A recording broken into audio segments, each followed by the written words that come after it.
Salut tout le monde, bienvenue sur ce nouvel épisode de la série pour créer un jeu de Tower Defense sur Unity 3D. Aujourd'hui, on va ajouter un menu de sélection de niveau. Donc on aura un menu avec un élément d'UI pour chaque niveau et on pourra simplement cliquer sur l'un des niveaux pour directement le charger, arriver sur la scène et se mettre à jouer immédiatement. Donc actuellement on n'a qu'un seul niveau, alors on en fera d'autres par la suite évidemment. Et également ce qu'on va faire actuellement c'est que tous les niveaux seront accessibles dès le début. Mais au prochain épisode, donc il y aura une petite suite à l'épisode d'aujourd'hui. Au prochain épisode, on fera en sorte de verrouiller les niveaux pour faire en sorte que le joueur ait à les débloquer. Donc en faisant le niveau 1, il va débloquer le niveau 2, puis le niveau 3, etc. etc. Donc voilà ce qu'on va commencer aujourd'hui et ce qu'on terminera au prochain épisode. Pour ajouter notre menu de sélection de niveau, plutôt que de se baser sur le main menu et de faire tout au même endroit, on va faire une scène supplémentaire. Donc on va faire une scène pour la sélection des niveaux. Et cette scène, on va la baser sur le main menu, simplement parce que ce menu principal, il est déjà configuré, on a déjà le background derrière, on a déjà le sol. On va simplement sélectionner main menu ici, CTRL D pour dupliquer. On va renommer cette duplication en level select ou level selector comme vous voulez. On peut ensuite directement ouvrir cette scène. Vous voyez ici qu'il y a bien marqué level select et pas main menu. Donc c'est bien le level select qui est ouvert, c'est aussi marqué tout en haut de l'écran. On n'aura pas besoin de la tourelle dans notre cas ici, vu qu'on veut faire vraiment un menu pour la sélection de niveau, donc on n'aura rien derrière. Enfin, vous pourrez ajouter quelque chose derrière, mais pour le moment je vais rien mettre. Et on peut également supprimer l'objet main menu, parce qu'on n'a pas besoin des fonctionnalités du menu principal dans notre niveau ici. Et ce qu'on va faire, c'est que on a le choix, soit on garde le background ici avec environnement, soit on fait un fond simplement en UI. Donc pour ma part je vais rester là-dessus et je vais créer mon UI, mon canvas simplement par-dessus le fond qu'on a ici. Donc je vais faire un clic droit, UI, canvas. Ce canvas, on va changer son UI scale mode ici en scale with screen size. On va ensuite commencer par ajouter un titre. Alors je vais aller dans la scène en mode 2D, je vais faire un clic droit, je vais ajouter un UI texte, on va commencer par mettre un titre, on va augmenter ça un petit peu. Ce texte, je vais simplement marquer select level, donc sélectionner les niveaux. On va mettre un font size un petit peu plus important. Je vais mettre ça en blanc, ça rendra mieux sur notre fond gris. Et je vais mettre à la verticale au milieu et je vais mettre le niveau à peu près ici. Renommer le canvas en UI canvas. Et ça, on va le renommer en title. On va ensuite ajouter un fond pour ajouter tous nos niveaux à l'intérieur. Donc on va ajouter un panel, mais qui fera pas toute la taille de l'écran, qui sera juste un rectangle au milieu de notre écran ici, et à l'intérieur on aura tous les niveaux qu'on peut sélectionner. Donc on va faire un clic droit sur UI Canvas, UI Panel. Ce panel, on va changer son rect transform ici sur Center. On n'a pas envie qu'il se stretch par rapport à la taille de l'écran. Je vais simplement réduire la taille de cet élément, donc je vais juste faire un rectangle que je vais simplement centrer sur l'écran. D'ailleurs le titre, je vais l'aligner avec la partie gauche ici. Et voilà ce que ça donne dans l'onglet Game. Et à l'intérieur de ce panel, on va ajouter tous nos niveaux. Pour ce background, je vais changer la couleur, je vais mettre du noir et je vais baisser un petit peu l'opacité, juste pour qu'on ait simplement une délimitation des éléments qu'on va afficher. Ce qu'on va faire maintenant, c'est qu'on va renommer ce panel en levels, donc les niveaux, et on va faire un clic droit et on va ajouter un empty. Cet empty, il va être responsable de faire tout ce qui est alignement de notre panel ici. Et avant qu'on passe à la suite, maintenant que j'y pense, sur UI Canvas, on va passer le match ici à 0,5. Peut-être qu'on passera à 1 par la suite, mais pour l'instant on va mettre 0,5. Juste histoire de scale tout ça par rapport à la résolution de l'écran, par rapport à la hauteur et à la largeur de l'écran. Sinon, si on se base uniquement sur la largeur, c'est rarement une bonne pratique. D'habitude, on se base plutôt sur la hauteur, ou plutôt sur un petit peu la moitié. Un peu la hauteur, un peu la largeur. On verra ça plus tard, mais pour l'instant, on va se mettre à 0,5. On va retourner sur l'empty qu'on a ajouté ici. Cet empty, on va sélectionner ici son rect transform. On va rester appuyé sur Alt et on va sélectionner tout en bas à droite le stretch à la verticale et à l'horizontale. De cette manière, cet objet va simplement prendre toute la longueur à l'horizontale et toute la hauteur à la verticale de notre objet levels. Cet objet, on va l'appeler scroll rect. Alors je vais vous expliquer tout ce qu'on est en train de faire dans un instant. C'est vrai que Unity a sa propre façon de faire au niveau du UI, comme vous le savez, et du coup il faut qu'on prépare un petit peu tout avant de réellement faire la sélection des niveaux. Donc en fait on va essayer de fonctionner sur un système de grille où on aura simplement l'alignement de tous les niveaux en première ligne, deuxième ligne, troisième ligne, etc. À voir combien de pixels on va mettre à l'horizontale et à la verticale, je sais pas trop encore. On va tester tout ça et on va vraiment sélectionner un petit peu sur le coup. Maintenant qu'on a le scroll rect, on va ajouter un autre empty dans scroll rect qu'on va appeler content. Et juste avant de revenir sur content, je voulais ajouter quelque chose sur scroll rect. Ici on va mettre 20 à gauche, 20 en haut, 20 en bas et 20 à droite. On va en fait ajouter une petite séparation entre la taille de levels et la taille de scroll rect, juste pour qu'on ait pas le... En fait les niveaux seront représentés par des carrés, et on n'a pas envie que les carrés soient vraiment alignés avec la bordure noire ici de l'écran. On a envie de laisser une petite marge, ce qui rendra quand même beaucoup mieux. On va sélectionner le content, on va augmenter un peu la taille de cet objet. Alors en réalité ça n'a pas vraiment d'importance parce que ça va se changer automatiquement. Et maintenant à l'intérieur de content on va faire un clic droit, on va ajouter un UI button. Ce bouton, on va lui donner une largeur de 100, une hauteur de 100. Et vous allez voir que ça n'a pas vraiment d'importance vu que ça va être modifié ensuite via les components. On peut aller sur Content et on va ajouter un Grid Layout Group. En faisant ça, automatiquement le bouton va être ajouté en haut à gauche. Et vous voyez que si maintenant je duplique ce bouton, eh bien toutes les copies sont ajoutées à la suite sur l'horizontale et quand on n'a plus de place au bout, on les place à la verticale. Donc voilà un petit peu comment on va fonctionner et chaque bouton aura son propre niveau assigné. Et ces boutons, alors en fait je vais les redupliquer pour qu'on puisse vraiment bien configurer l'ensemble. Sur Content, on va pouvoir modifier l'affichage de ces boutons. Donc on va pouvoir changer le cell size ici. Le cell size correspond en fait à la taille d'une cell, donc c'est en fait d'un élément, j'arrive plus à retrouver la traduction. Le spacing correspond simplement à l'espacement entre chaque bouton, donc si je mets 20 par exemple, on aura 20 pixels entre chaque bouton, sur X, pareil sur Y. Start Corner c'est simplement le coin à partir duquel on commence à faire apparaître les éléments, donc là c'est en haut à gauche, donc on peut changer ça si on veut. Start Axis, on commence à l'horizontale simplement, l'alignement des enfants et les contraintes potentiellement avec quelques options disponibles. Donc imaginons que je passe cell size à 120, et que je vais ensuite sur un bouton, et eh bien vous pouvez voir que là on a width 120, height 100. Donc la taille à l'horizontale du bouton a été automatiquement modifiée via le script, et ici vous voyez que je ne peux plus le modifier. La seule chose que je peux changer c'est la position Z, ou éventuellement la rotation et le scale. Mais je ne peux plus changer la taille de ces boutons parce que la taille de ces boutons elle est gérée depuis le Grid Layout Group ici. Donc ce que je vais peut-être commencer par ajouter c'est un petit peu d'espacement entre les boutons, disons 10 pixels environ. Et ensuite on va simplement pouvoir jouer un petit peu avec le X et le Y pour régler la taille des boutons et vraiment faire en sorte que ça prenne tout l'écran. Donc imaginons que je passe ici à 110, 110. C'est pas trop mal, je pense que je vais mettre 5 niveaux sur la première ligne, 5 niveaux sur la deuxième. Ça sera largement suffisant. Donc on va augmenter un petit peu X ici. Donc je fais en sorte que le dernier bouton soit vraiment aligné au bout. Donc je vais mettre 120, ce qui m'a l'air d'être la bonne valeur. Et ici il faudrait que je mette également 120. Et là, comme vous pouvez le voir, eh bien, on a un petit décalage en bas, donc on a toujours la marge comme on a en haut, mais on a un décalage en dessous des boutons dans Content. Donc pour régler ça, on va ajouter un nouveau component, qui va être un Content Size Feature, et ça va être un component très utile parce qu'il va automatiquement s'occuper du resize. Donc imaginons que là, j'ai une troisième ligne de boutons, et bien la taille de content va automatiquement s'ajuster jusqu'en bas du bouton ici.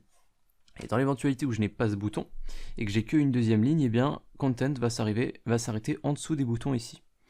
Donc il n'est pas configuré de base pour le faire, on va le faire dans un instant. Petite modification sur le Content avant de faire ça, il faut qu'on mette ici le pivot point Y sur 1, pour faire en sorte que le pivot soit ici, et que du coup on commence à rescale cet élément depuis le haut, donc depuis la première ligne et pas depuis le milieu.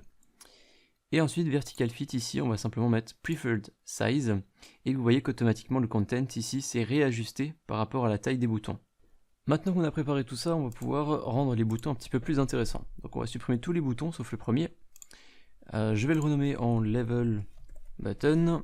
Je vais changer le texte à l'intérieur, je vais simplement afficher le numéro du niveau. Donc chez moi ça va être le niveau 1 ici, je vais augmenter le font size. Donc je vais juste mettre un 1 comme ça. Ensuite je mettrai un 2, etc. Peut-être un petit peu moins. 82, ça a l'air pas trop mal de mon côté. Je vais garder ça. Je vais sélectionner Level Button et je vais le glisser dans Prefab. On va faire une préfab de ce bouton, comme ça, vu qu'on va en ajouter de toute façon plusieurs, on pourra ensuite tous les modifier d'un coup. Donc voyons voir ce que ça donne si j'appuie sur Play. Actuellement, je peux donc cliquer sur mes niveaux. Le problème, c'est que on a les niveaux en bas, sauf que de votre côté, vous avez potentiellement envie d'ajouter plus de niveaux, donc une troisième ligne, une quatrième, etc. Le problème, c'est que les boutons ici sont affichés, alors qu'ils ne sont pas censés être affichés en grand comme ça, et on ne peut pas descendre, on ne peut pas scroller pour aller atteindre ces niveaux et cliquer dessus. Donc, ajoutons maintenant un petit peu de scrolling. Donc on va utiliser la molette de la souris simplement pour descendre.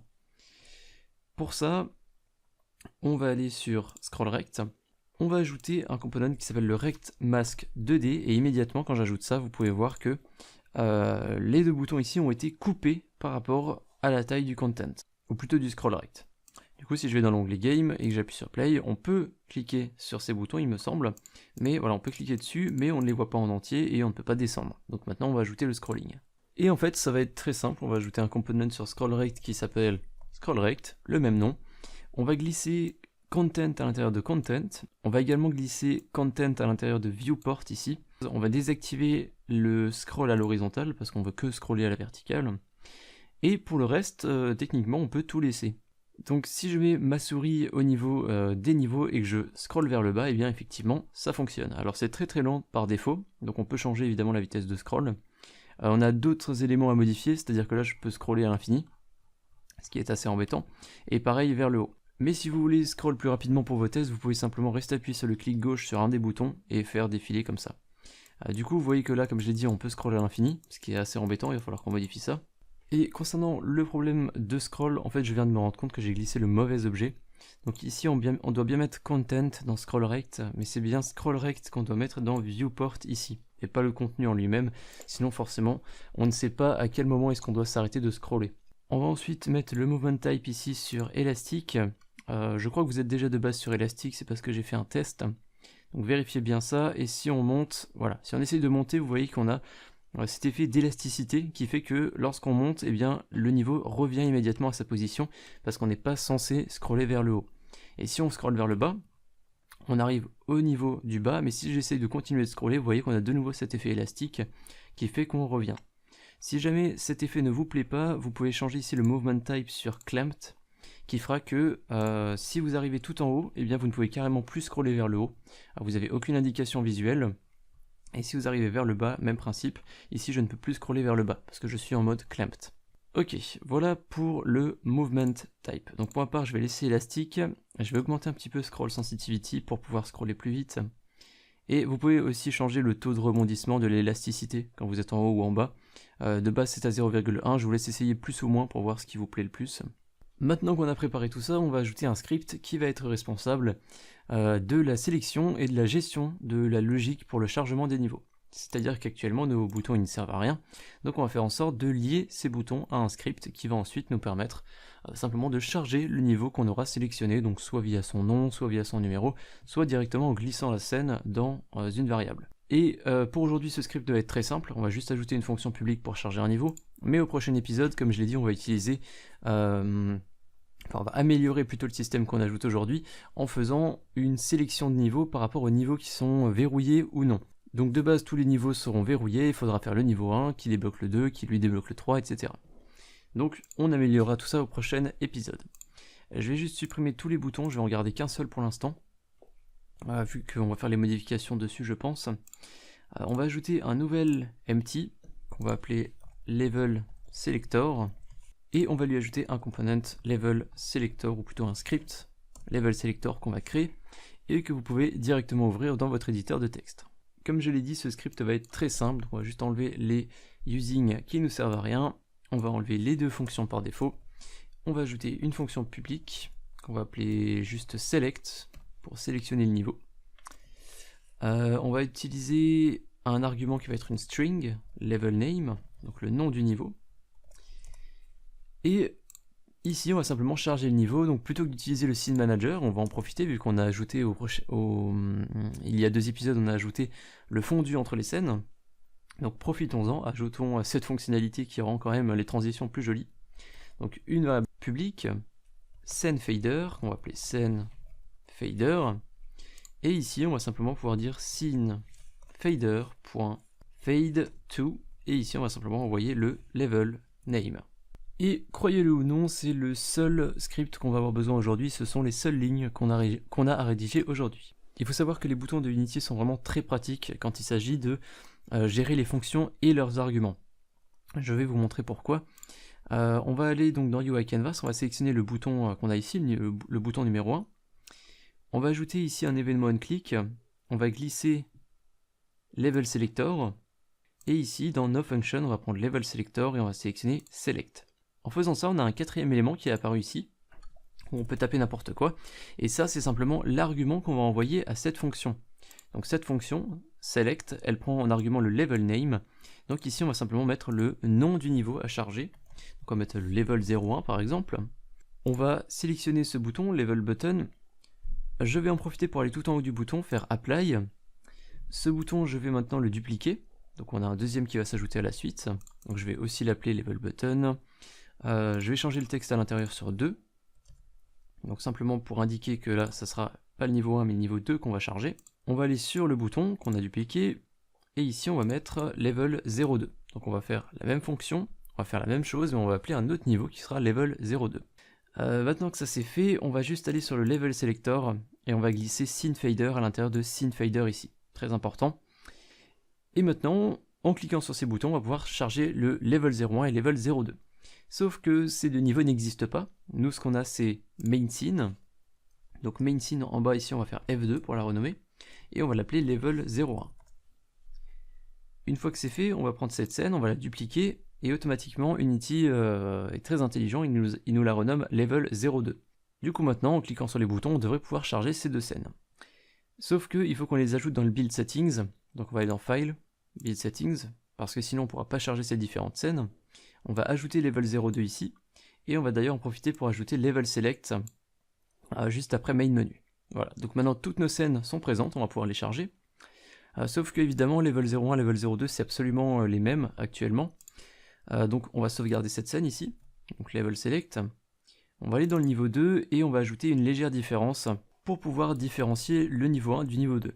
Donc actuellement, si je vais dans Game Manager par exemple, voyons voir Player Stats, de base dans mon niveau 1 j'ai une vie, donc ici disons que dans le niveau 2 je vais mettre 10 vies à mon joueur et je vais lui mettre, allez on va être méchant, on va mettre 1 $ au joueur, donc il pourra absolument rien faire.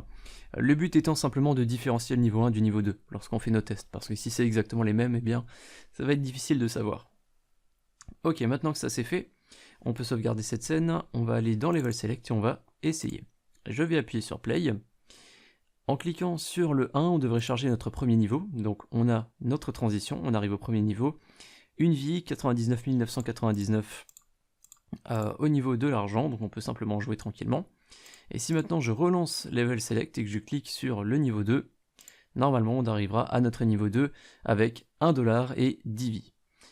Alors, vous remarquez qu'on a un petit problème au niveau de la lumière, je vais vous montrer comment régler ça.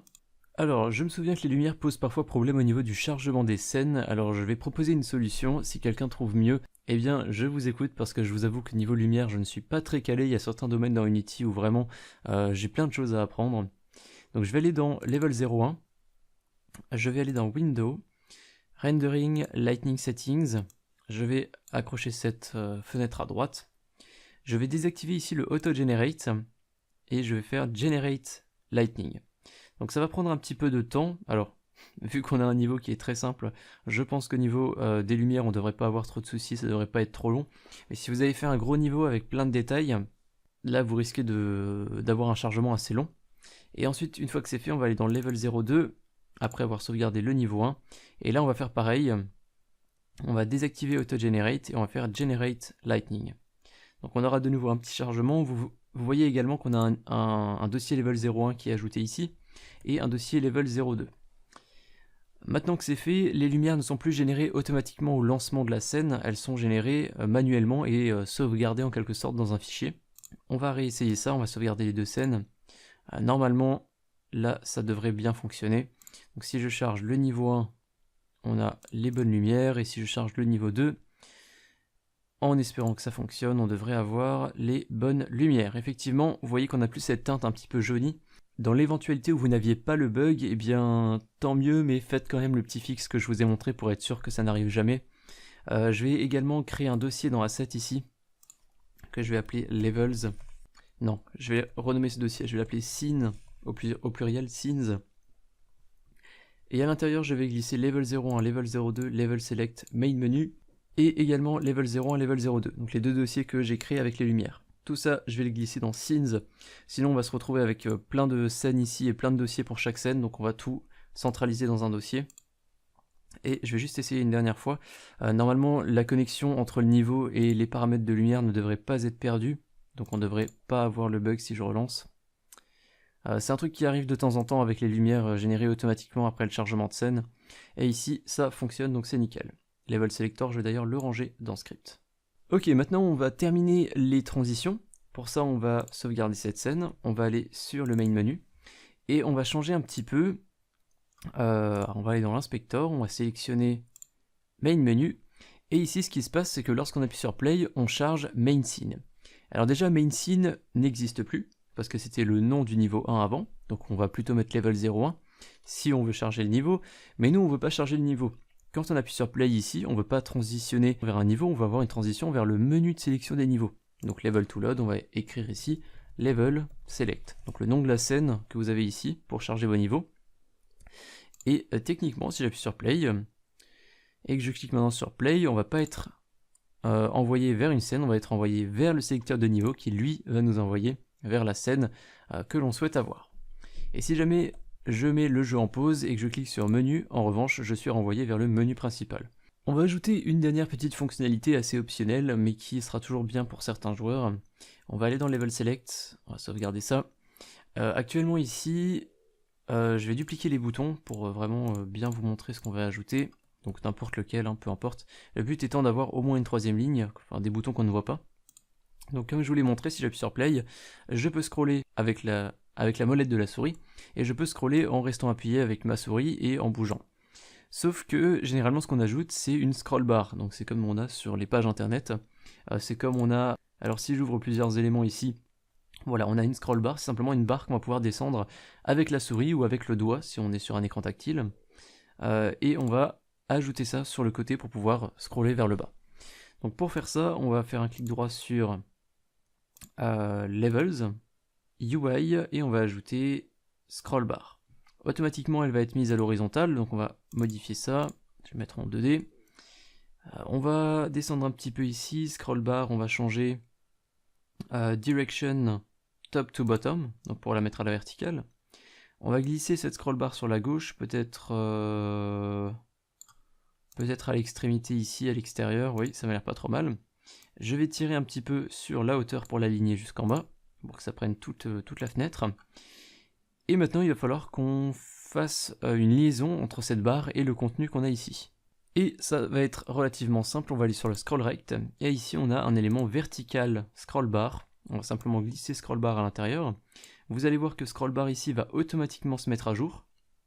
Ça va automatiquement être modifié. Alors on va plutôt mettre bottom to top, ça sera un petit peu plus logique. Si j'appuie sur play maintenant, on a notre scroll bar et on peut simplement la faire défiler vers le haut ou vers le bas. Et vous voyez qu'automatiquement, la hauteur de cette scroll bar s'est adaptée à notre contenu et elle bloque en haut et en bas pour pas qu'on puisse scroller trop loin. Voilà pour l'ajout d'une scroll bar, donc c'est vraiment très simple à mettre en place. Je vais peut-être un peu le décaler, le sortir carrément de la fenêtre. Et évidemment cette scroll bar, vous pouvez changer les couleurs des différents éléments. Donc sliding area, à l'intérieur vous avez le handle qui est en fait l'élément que vous allez déplacer. Donc je vais peut-être je vais mettre ça en blanc, mais je vais changer la couleur de scroll bar, la couleur de fond.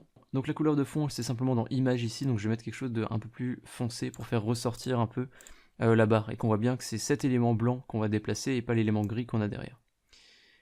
Voilà, impeccable, on a maintenant une scroll bar qui fonctionne. Et pour terminer, je vais simplement sélectionner tous mes niveaux. Donc je vais tous les sélectionner, sauf les deux premiers que je vais garder. Tout le reste, on peut enlever pour l'instant. Et on a fait le tour de la vidéo d'aujourd'hui. Je vais juste rapidement changer un petit peu la taille du texte de ces boutons, donc je vais le descendre un petit peu. Et peut-être que title, je vais le mettre en gras. Voilà, ça rendra un petit peu mieux. Voilà, on a fait le tour de la vidéo d'aujourd'hui, j'espère que ça vous a plu, j'ai hâte de faire le prochain épisode avec le déverrouillage des niveaux. Ça va vraiment ajouter un intérêt, on va dire, à compléter certains niveaux.